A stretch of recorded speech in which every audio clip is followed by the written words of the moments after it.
According to Premier Rand, no pedestrians should be concerned about the big HP takeover bid being made by Robert Holmes at Court's Bell Resources Group. He fears there may be job losses if the takeover bid is successful, and the major restructuring of the big Australian to the detriment of not only Newcastle but also the steel industry. I think it's absolutely critical that there be an inquiry into Holmes at Court's real intentions and where the steel industry would lie if his group of companies, the Bell Group, took over BHP. I'm not flying the flag for BHP or against Holmes at Court, but I am concerned about the steel industry, I'm concerned about the jobs, and I'm concerned about the families who depend upon those jobs, and we want guarantees. Do you feel that this is legitimate cause for the government to intervene? I'm certain it is. In Federal Cabinet, I understand, will be considering the matter on Monday, and I'm going to urge the Prime Minister to adopt our view and the trade union's view, that is, that there should be a full public inquiry.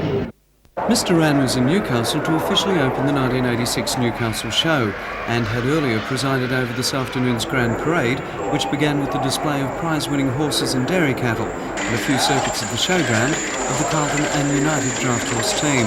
Local school children then flooded onto the pitch, flying sky blue balloons and forming a map of New South Wales in keeping with the show's theme of saluting the Premier State. Squads of police, firemen, ambulance and rescue squad members circled the showground to the beat of the New South Wales Police and Fire Brigade bands. In his opening speech, Mr Rand praised the show and Newcastle, saying it was the state's premier industrial city. He said he was pleased with the city's continuing development by the resurgence of its industrial sector and the ongoing contribution of the Hunter Valley's rural industries.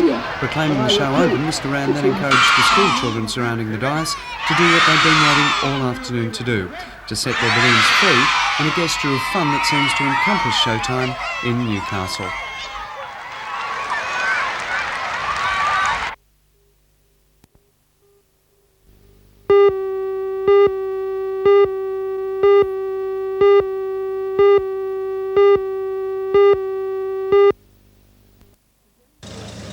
The demonstration was over the sacking of 6 supervisors and office staff from the workshop last week.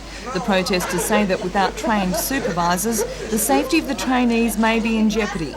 At present, some non-paid supervisors have taken over the role. The board of directors at ARP says the workshop is in serious financial trouble and the workers had to be retrenched. The sacked staff say that the economic problems were caused because there was not enough people actively chasing new orders for the workshop's products. And people here said that's wrong.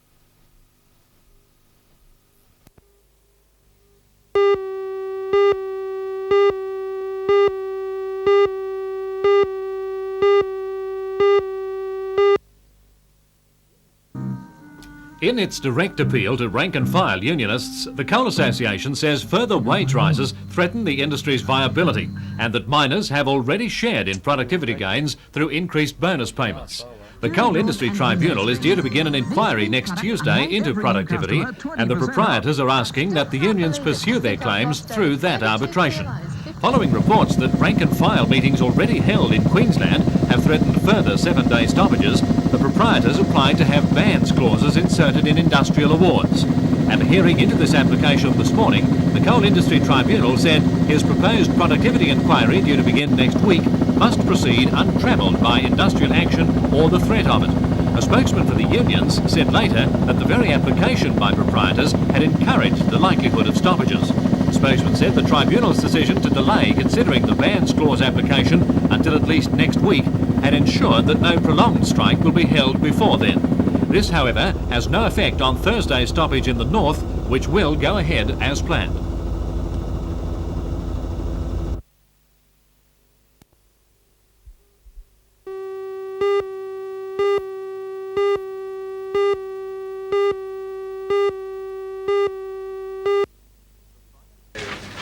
The Finance, Works and Library Committee of the Council was presented last night with a report from the City Librarian.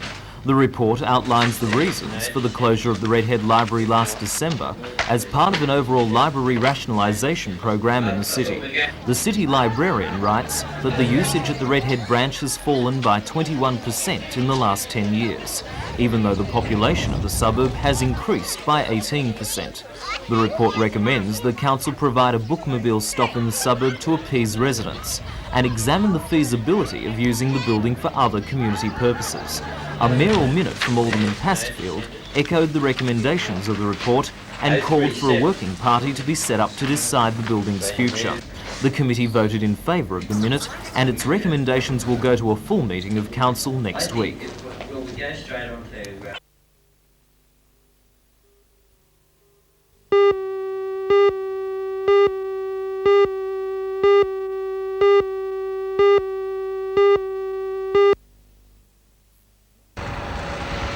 Weeds are a major problem in the three lakes in the Wyong Shire. Their growth has been phenomenal over the past 30 years, increasing from 200 to 2,000 hectares. The reason for this growth is the development of the area. The urban runoff has acted as a fertiliser, increasing the nutrients in the water, and the warm water from the power stations has had a hothouse effect.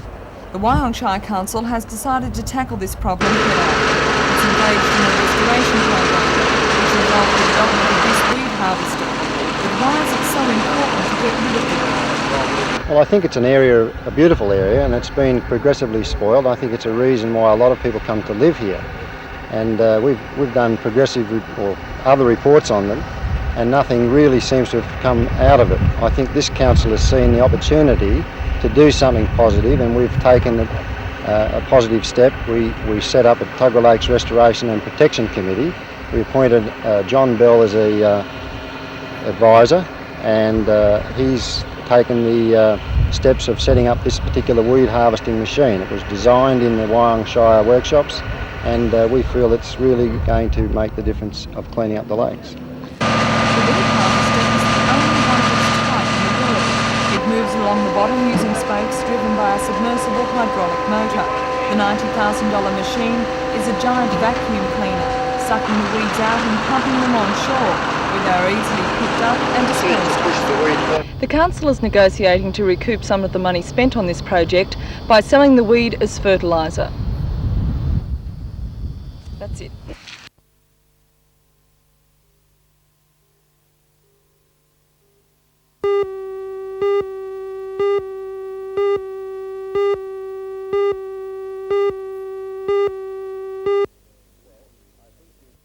Well, I think if we get into the habit in Australia of every time there is a takeover bid, whether it be BHP or anybody else, saying that the government or one of its instrumentalities will intervene and have an inquiry, the first thing you'll see that will happen here is that people will stop investing here.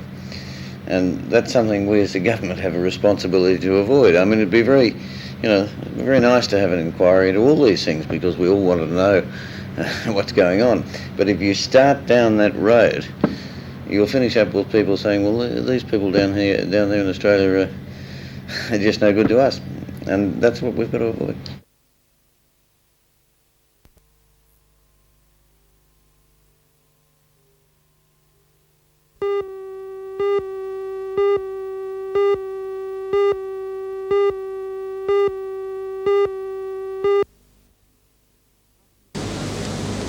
After inspecting the Carrington slipways, Senator Button was taken on a tour of Comsteel, where he was shown the recently commissioned horizontal continuous caster in action. Also on his agenda, a visit to Ganinan and Elmer to familiarise himself with Newcastle's industrial base, and he said he was impressed with what he saw and by the confidence in growth now evident in the industrial sector. Due to the strengthening fortunes of particularly the steel industry, Senator Button said he was anxious and concerned about the takeover bid being made on BHP by Robert Holmes of Court. He said the government, due to its investment in the industry, was right in seeking a written guarantee about its future from Mr Holmes of Court, but any more than that may undermine the confidence of overseas investors. I think if we get into the habit in Australia of every time there is a takeover bid, whether it be BHP or anybody else, saying that the government or one of its instrumentalities will intervene and have an inquiry, the first thing you'll see that will happen here is that people will stop investing here. And that's something we as the government have a responsibility to avoid. I mean, it'd be Senator Button wouldn't be drawn on whether he nice thought BHP might be in better hands under Robert Holmes' court than its present management, or whether he expected the takeover bid to succeed. He was adamant, however, that the government would work to ensure the future of the steel industry and its employees under either.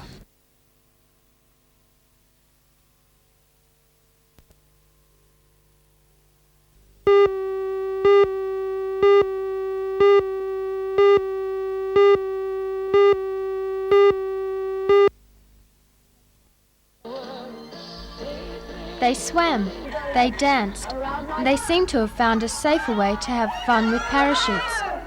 Healthy Lifestyle in the Park was organised by the Central Coast Hospitals and Area Health Promotion Centre and was designed to offer local seniors a chance to try a range of new and unusual fitness activities. The day was just one part of the ongoing Healthy Lifestyles program, which aims to help the over-50s gain and maintain a higher level of fitness to add life to their years. Colleen Wilkes of the Health, Media and Education Centre describes the program. I think Healthy Lifestyle is just a tag that we've put onto a health promotion program for senior adults. What type of people get involved in the program? Right, well, anyone over the age of 50, and that's really quite young, but we take people from 50 to whatever, 90, whatever age they want to come along.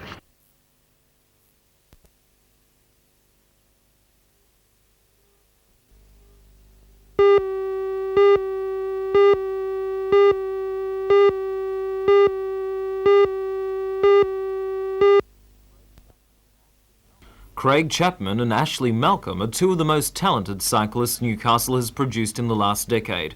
Ashley is the New South Wales Juvenile Second Division champion and has been dominating his age group in recent months. Craig Chapman recently won the state senior time trial over 1,000 metres, beating the world-ranked Martin Vinicombe from the St George Club and world record holder Sean Walsh from England. Recognising their ability, the Velodrome Promotions Committee decided to help the boys out. Secretary Cole Chaston presented each of the boys with a cheque to help finance their cycling. For Craig, the money will be especially useful. Next month he is off to the national titles, where he has a good chance of Commonwealth Games selection in the time trial event. Craig is feeling confident, but says the competition will be keen. I am number one New South Wales rider going down ahead of Martin Vinicombe at the moment, who is the national champion, so that places me ahead of him. And with Kendrick Tucker in good form and Max Rainsford from Victoria, we're fairly equal at the moment, so high chances. But there's less than a second in it, so it'll be down to on the day. So who is the best form on the day? It's going to be tough. Yeah, I wouldn't like to forecast selection, so it's going to be tough. It's just on the day.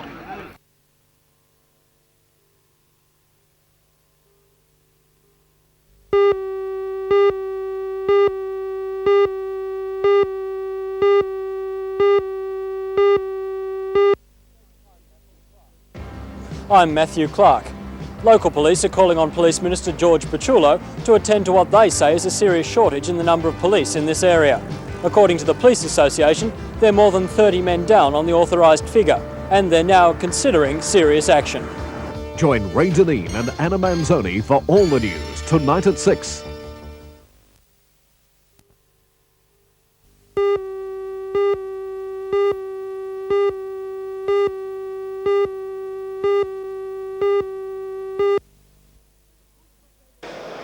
The push for further industrial action follows hard on the heels of last month's stoppages in support of the combined miners' union's log of claims. The union says mine owners are refusing to negotiate. Miners at Singleton and Curry today responded by voting overwhelmingly in favour of further action. What we've indicated is that we recognise that the productivity increase over the last 2 years has had a number of major contributing factors. One, of course, is that there has been increased productivity through the introduction of new technology. Of course, capital investment in the industry has contributed to that, but there is a portion that the workers have contributed, and we're only asking for that portion. The union says it will not accept that the productivity claim has already been paid through a system of bonuses. The owners claim that, but the reaction of the rank and file speaks, demonstrates the truth of that. mean, they've quite clearly of the opinion that they haven't received any benefits from productivity increases through their local bonus schemes. The industrial action will take the form of 7-day stoppages, with no more than 2 stoppages per month. More immediate measures include overtime bans on weekends, bans on contractors, and the withdrawal from all consultative processes. Although miners have voted to step up industrial action, organisers say this will not take place before a meeting of the Coal Industry Tribunal next Tuesday.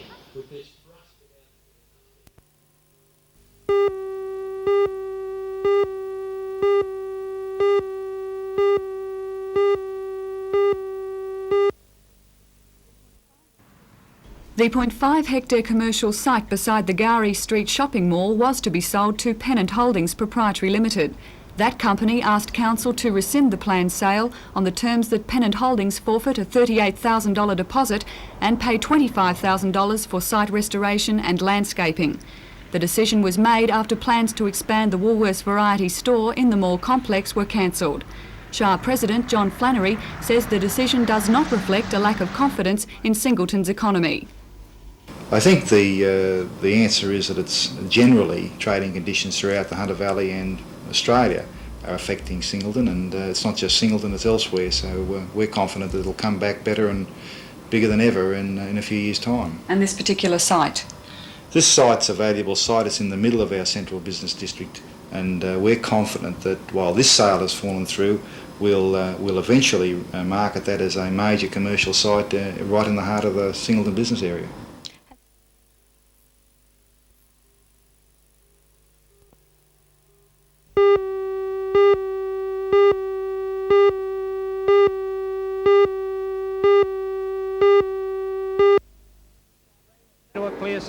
Grand National Super Sedans, hot rods and stock cars will provide most of the action, with a host of drivers from Sydney and Liverpool to contest the Tetron Engineering Gold Cup Classic. The race is the forerunner to the $12,000 Winfield Nationals to be held at Easter, and a fast pace is assured.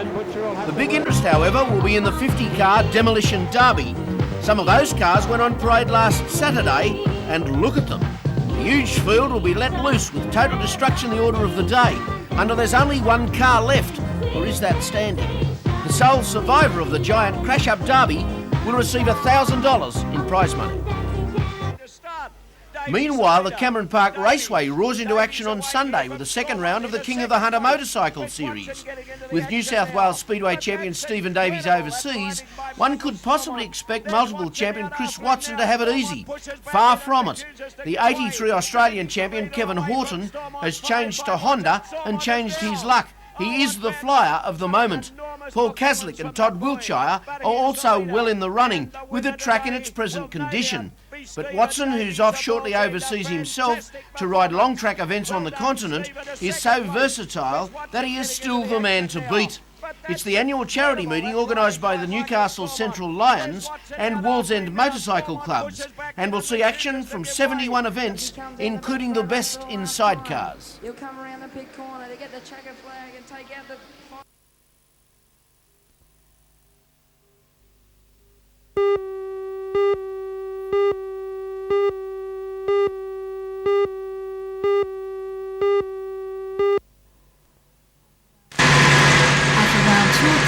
Four fire brigades were alerted to flames billowing from the back section of the youth club in Main Road, Boolaroo. Des Collins was first on the scene and attempted to extinguish it. I pulled up and another chap pulled up with me. We tried to get a hose around this side and there was no hose. So I went back around the other side and the lady handed a hose through the fence to us.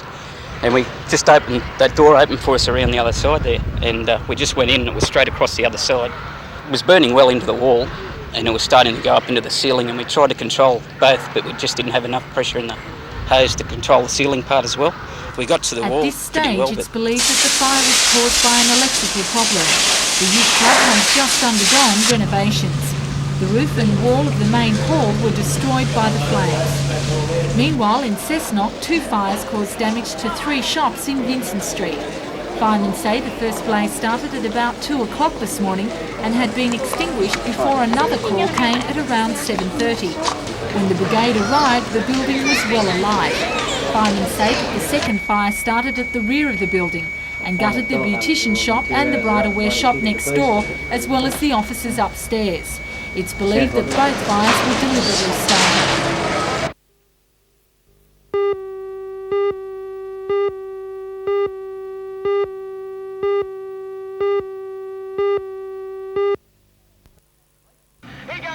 Raging solo bike favourite Chris Watson fell in the final lap and lost all chance. But he wasn't having it all his own way, with the eventual winner Jay Foreman on his hammer throughout, with Kevin Horton of Parramatta in second place and Paul Caslick of the Wallsend Club in third place.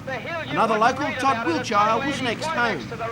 The sidecars went to Jeff Lawrence and Darryl Hall of Raymond Terrace, second Mark Eaton and Alf Osborne of the Mayfield Club, with Dennis Liepke from Maryborough in Queensland in third place.